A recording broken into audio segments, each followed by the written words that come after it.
मधुबन के बाबा, मधुबन के बाबा मुरली वाले, आपका क्या कहना,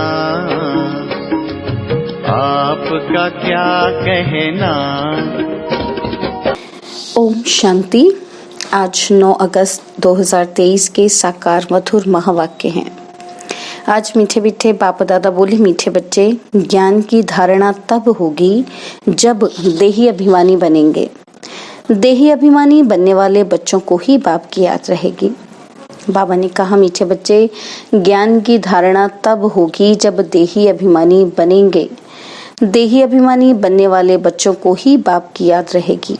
बाबा ने आज प्रश्न पूछा है कि किस एक भूल के कारण मनुष्य ने आत्मा को निर्लेप कह दिया है। और उत्तर में बाबा समझाते, मनुष्य ने आत्मा सो परमात्मा कहा, इसी भूल के कारण आत्मा को निर्लेप मान लिया।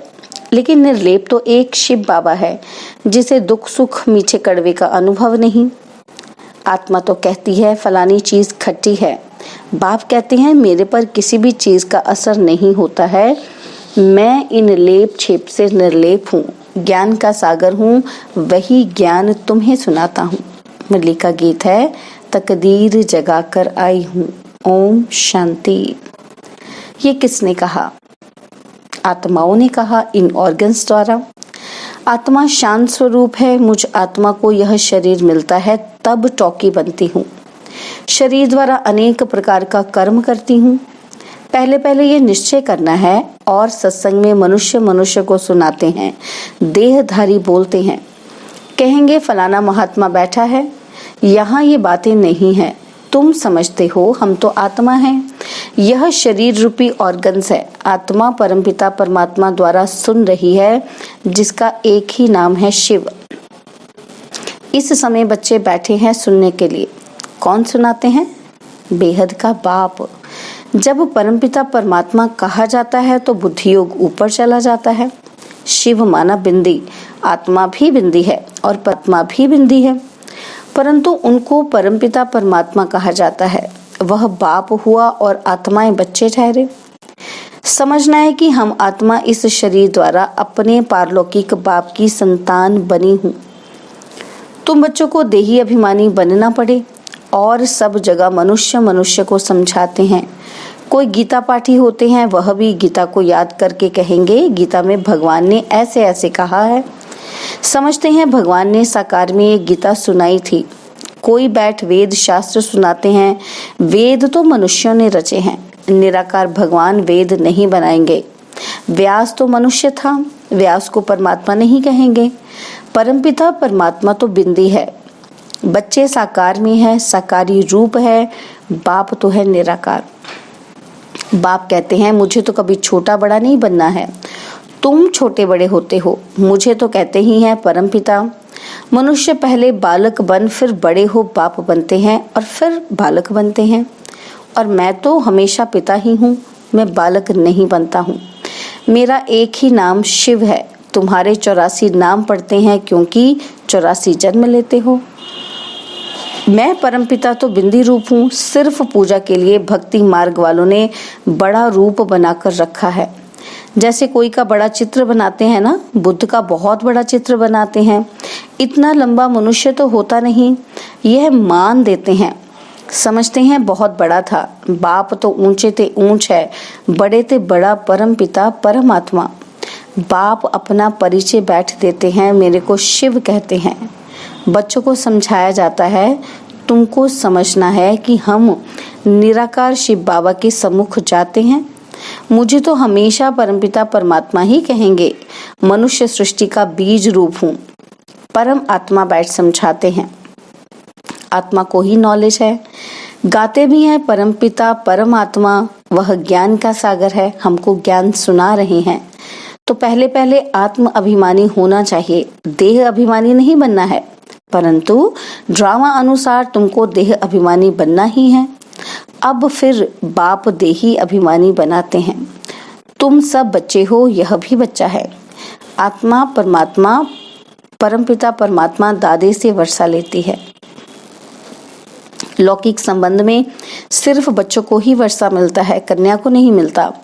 बेहद का बाप कहते हैं, तुम सब आत्माएं हो, तुम हर एक को हक है, तुम मुझ परमपिता परमात्मा के थे और हो।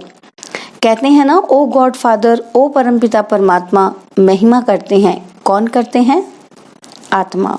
वह लौकिक फादर तो शरीर का है, यह है आत्माओं का बाप।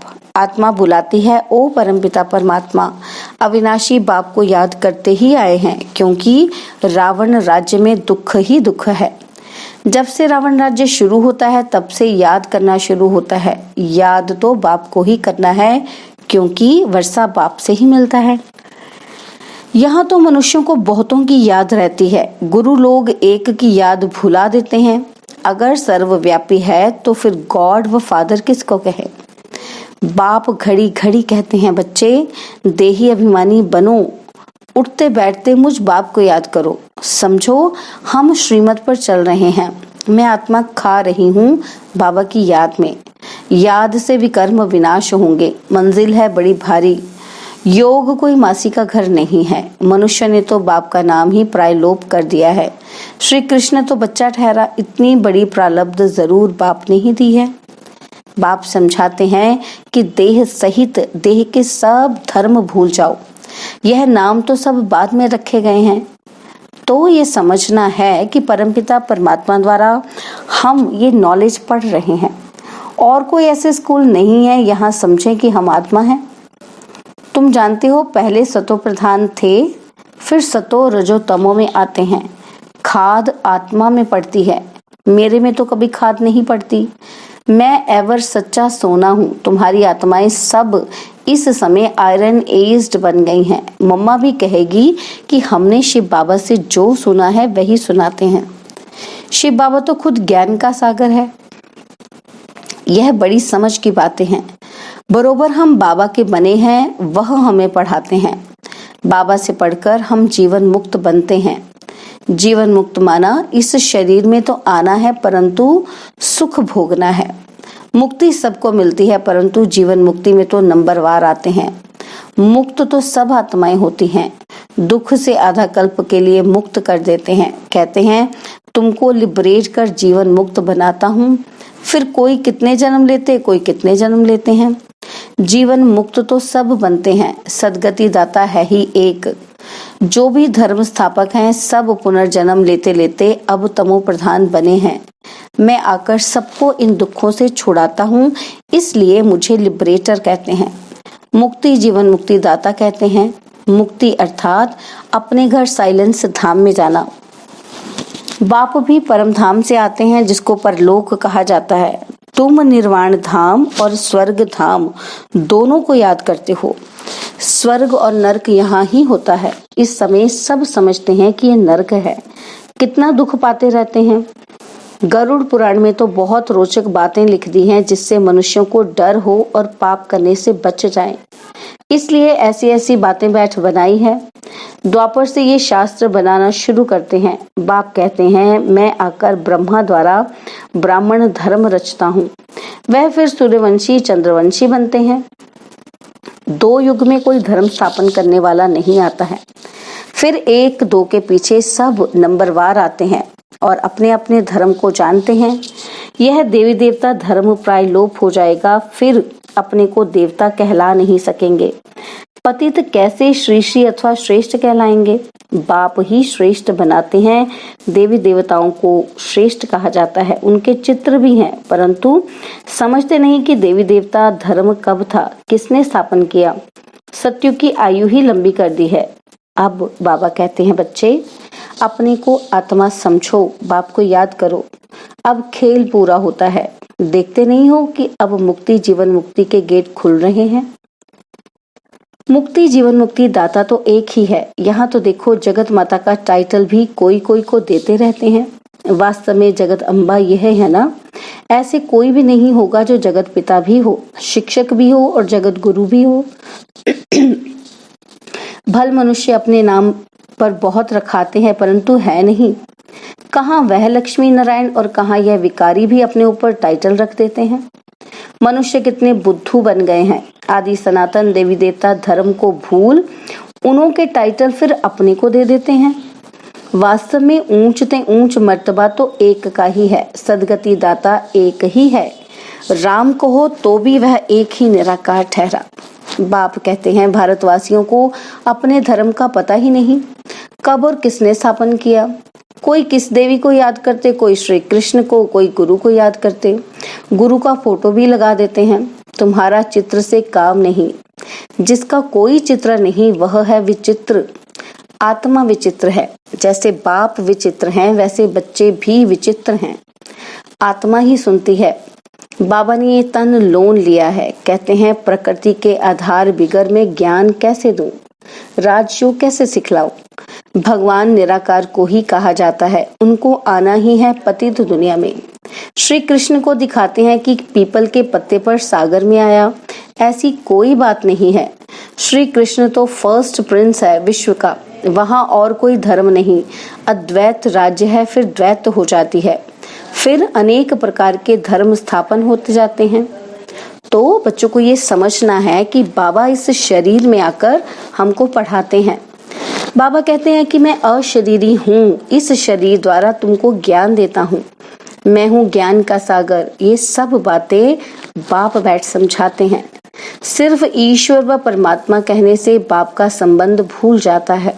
परमात्मा बाप है, उनसे वर्षा मिलता है, ये भूल जाते हैं। वह हमारा बाप है, क्रिएटर है, हम उनकी रचना है, उसने क्रिएट किया है, कोई तो रचता होगा ना। बाबा ने समझाया है पुरुष हद का ब्रह्मा है। बच्चों को क्रिएट करते हैं, पहले स्त्री को अडॉप्ट करते हैं, फिर उनके द्वारा बच्चे क्रिएट करते हैं। बाबा भी कहते हैं कि मैं इन द्वारा क्रिएट करता हूँ, स्त्री तो जरूर चाहिए ना। बाबा को कहते ही हैं कि तुम माता पिता, तो ये ब्रह्मा माता हो गई, इन द्वारा अडॉप्ट करते हैं, तो तुम तो ब्रह्मा मुख वंशावली हो, तुम बाप के बने हो इन द्वारा। ये बड़ी वंडरफुल बातें हैं, शास्त्रों में ये नहीं है। मुझे कहते हैं नॉलेजफुल, जानी जाननहार। मनुष्य समझते हैं कि परमात्मा सबके अंदर की बातें जानते हैं, थॉट रीडर हैं, लेकिन इतने सबका थॉट रीडर कैसे बनेगा। बाप कहते हैं मैं मनुष्य सृष्टि का बीज रूप हूँ, मैं चैतन्य हूँ, सत्य हूँ।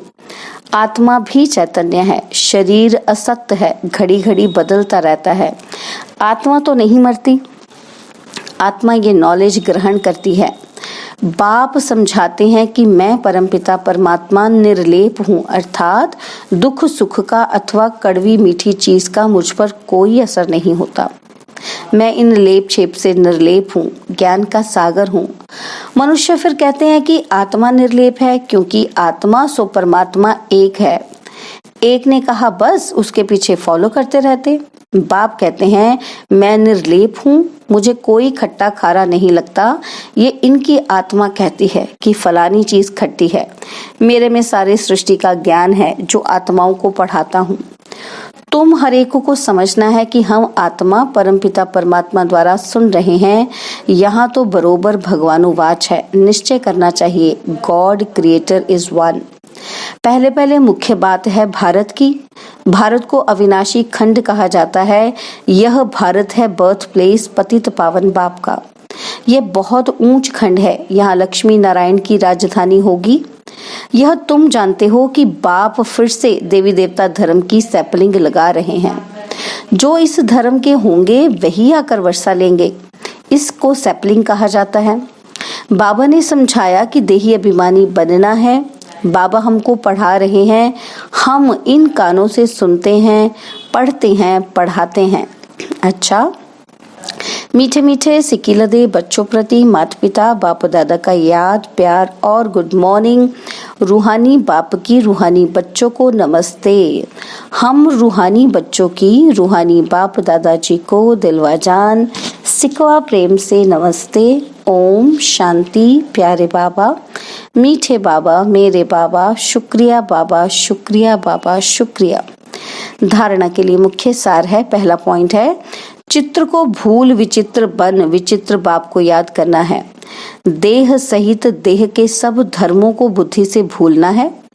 देही अभिमानी हो रहने का अभ्यास करना है। देवी देवता धर्म का सैपलिंग लग रहा है, इसलिए पावन जरूर बनना है। दैवी गुण धारण करने हैं। बाबा ने आज वरदान दिया, अलौकिक जीवन की स्मृति द्वारा वृत्ति, स्मृति और दृष्टि का परिवर्तन करने वाले मर जीवा भव। अलौकिक जीवन की स्मृति द्वारा वृत्ति, स्मृति और दृष्टि का परिवर्तन करने वाले मर जीवा भव। ब्राह्मण जीवन को अलौकिक जीवन कहते हैं। अलौकिक का अर्थ है इस लोक जैसे नहीं। दृष्टि, स्मृति और वृत्ति सब में परिवर्तन हो। सदा आत्मा भाई भाई की वृत्ति व भाई बहन की वृत्ति रहे। हम सब आपस में एक परिवार के हैं, यह वृत्ति रहे। और दृष्टि से भी आत्मा को देखो, शरीर को नहीं, तब कहेंगे मरजीवा। ऐसी श्रेष्ठ जीवन मिल गई तो पुरानी जीवन याद आ नहीं सकती। स्लोगन, सदा शुद्ध फीलिंग में रहो तो अशुद्ध फीलिंग्स का फ्लू पास भी नहीं आ सकता। सदा शुद्ध फीलिंग में रहो तो अशुद्ध फीलिंग का फ्लू पास भी नहीं आ सकता। ओम शांति। और अब यह एक बहुत अच्छी वीडियो भी जरूर देखें।